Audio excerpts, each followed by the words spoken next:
आइए हम प्रार्थना करेंगे। प्रभु जी, हम तेरा धन्यवाद देते हैं इस वचन के लिए जो तूने हमें दिया है, इस प्रति आशीष चाहते हैं। प्रभु जी, आपका वचन हमारे लिए आशीष का कारण बन जाए, हम सबका मार्गदर्शन करें। इस वचन प्रति आशीष चाहे यीशु के नाम मांगते हैं, आमीन। हम प्रभु का धन्यवाद देते हैं कि प्रभु ने फिर से हमें मौका दिया कि हम आपके सामने प्रभु का वचन सुना सकें। यूहन्ना की पुस्तक उसका 8वां अध्याय उसकी 2री आयत पर हम ध्यान करेंगे। और ये भोर को फिर वो मंदिर में आया और सब लोग उसके पास आए और वह उन्हें बैठकर उन्हें उपदेश देने लगा। परमेश्वर अपने वचन के पढ़े और सुने जाने पर आशीष दे। यहाँ पर प्रभु का दास यूहन्ना लिखता है कि प्रभु भोर को आया और वो परमेश्वर की एक आदत में था, वो भोर को उठकर दोपहर में शाम को प्रभु के पास जाता था। लेकिन आज जब प्रभु ने हमें समय दिया है, हमें चर्च को समय दिया है, टाइम दिया है, हम क्या प्रभु के पास भोर को जाते हैं? क्या हम टाइम से प्रभु के भवन में जाकर प्रभु की आराधना करते हैं? आज परमेश्वर मुझसे और आपसे बात करना चाहता है मेरे प्यारे भाइयों बहनों। और लिखा प्रभु भोर को मंदिर में गया और वहाँ पर बैठ के वो लोगों को उपदेश दे रहा है, वचन सुना रहा है। आज हम चर्च जाते हैं, टाइम से नहीं पहुँचते। 9 बजे का चर्च है, 10 बजे का टाइम है, मैं और आप टाइम।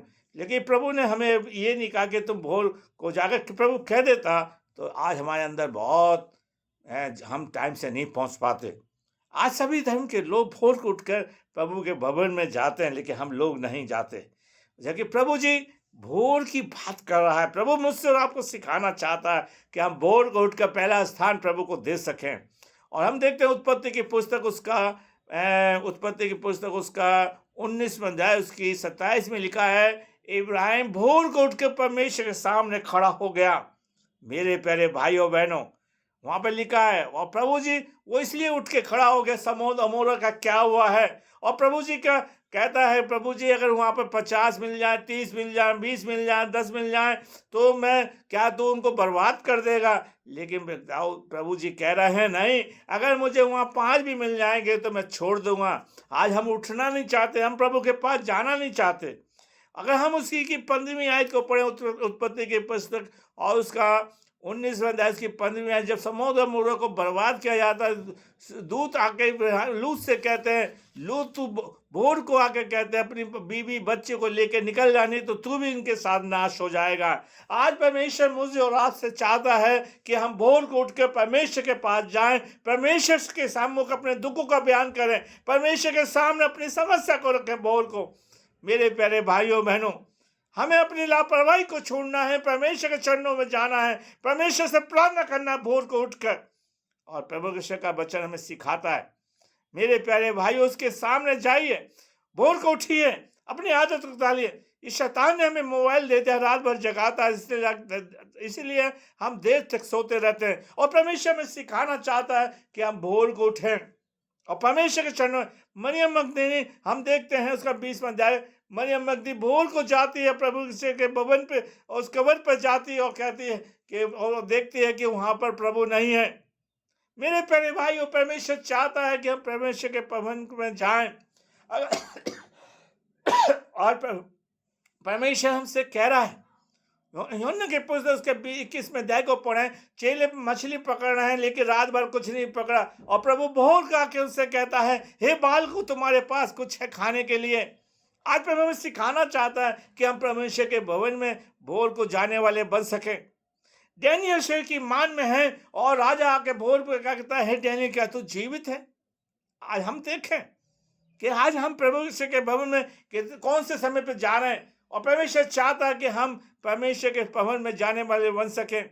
डैनियल भजन संहिता का लिखने वाला लिखता है, 55 अध्याय की 7वीं आयत में लिखता है, भजन संहिता 55 की 7वीं आयत, संध्या को भोर को और दोपहर को तीनों पहर में दुहाई दूंगा और कराता रहूंगा, यहोवा मेरी सुन लेगा। आइए हम प्रभु के भवन में भोर को जाएं। दाऊद तो तीनों टाइम की बात करता है। आज हमारे जीवन में डैनियल तीनों टाइम प्रार्थना करता है।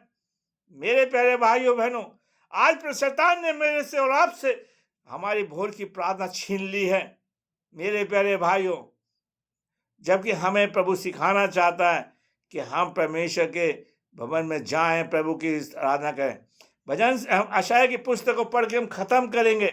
अशाया 50 अध्याय की 4 आयत को यहाँ पर लिखा है, प्रभु यहोवा ने मुझे सीखने की वालों की जीभ दी है कि मैं थकों को अपने वचन के द्वारा संभालना जानूं। भोर को नित्य मुझे जगाता है। अगर प्रभु हमें ना जगाए तो हम सोते के सोते रह जाएंगे, फिर हमारे परिवार में क्या बीतेगा। लिखा है कि भोर को मुझे जगाता है और मेरा कान खोलता है कि मैं शिष्य के समान। प्रभु हमें जगाता है, हमारी आंखें खोलता है। काश प्रभु करे हम भोर में परमेश्वर पर। भाइयों, आज का शिष्य है हम उठ के सबसे पहले भोर में उठे और परमेश्वर के चरणों में जाके खड़े हो जाएं। प्रभु आपको आशीष दे। आइए हम प्रार्थना करें। प्रभु, हम तेरे धन्यवाद देते हैं, हमने तेरे वचन को बड़ी कमजोरी के साथ बोया, से सींचे बढ़ाइए, हमारी अगुवाई करे, हमारा मार्गदर्शन, नाम आशीष दे और सारी समस्या का समाधान करना। यीशु के नाम मांगते हैं, आमीन। मेरी आपसे रिक्वेस्ट है, इस वचन को ज़्यादा से ज़्यादा शेयर करिए, लाइक करिए, सब्सक्राइब करवाइए अपने मिलने जुलने वाले। प्रभु आपको आशीष दे।